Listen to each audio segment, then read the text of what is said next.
কিরে কদ্দুচ্ছে কই তুই? আরে বেটা আমি তো আলু খেতে আছি, আলু তুলতাছি। গুলামের পুত্রে তুই আলু আর পরলে তুলবে, আমি তো বেড়া দেখছিলে ডায় বুঝি। কি কোচ বেড়া তুই সিলেট গেছস গা?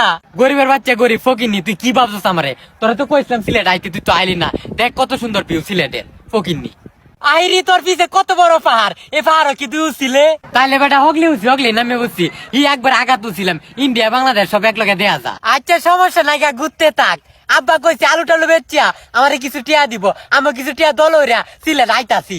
গরিবের বাচ্চা গরিব ফকিরনি, তুই সিলেট আইতে আইতে সিলেটের পানি সব ফুয়াই দেবো। এই যে পাত তো দেখতেছিস, এটা টাক দিয়ে নিবো গা। কি কোচ বেড়া সর্বনাশ দিয়ে হয়ে যাইবো। এ পানি রে আমি আর বাদে ফুগাইতো, আর টায়ার বেড়া রে আমি আর বাদে এই যে পাত্র নিত। ও মন্দির ভূতে কয় কি, টায়ার বেড়া তো আমার বাপ লাগে, আর পানি তো আমার যারা লাগে যে আমার কথা শুনবো। আরে রে বন্ধু সর্বনাশ দিয়ে হয়ে যাইবো। তুই এই পাত্র সাত্তর কোনোভাবে টায়ার বেড়ায় কয়ে রাখ। আর যেটা পানি আছে, আমরা গাঙ্গ লুদ আছে, লুদ গাঙ্গেতে নেয়া পানি বান্ধে কোনোভাবে পানি রাখ সিলেটের। গরিবের বাচ্চা গরিব ফকিরনি, আলুকে তো বয়ে খালি স্বপ্নই দেখবে, কোনোদিন সিলেট আইতে না বাস্তবে বুঝস নাই। কল রাখ, আমার তুই একটি গুছল দিয়ে বন্ধু নামের কলঙ্ক শত্রুর বাচ্চারা।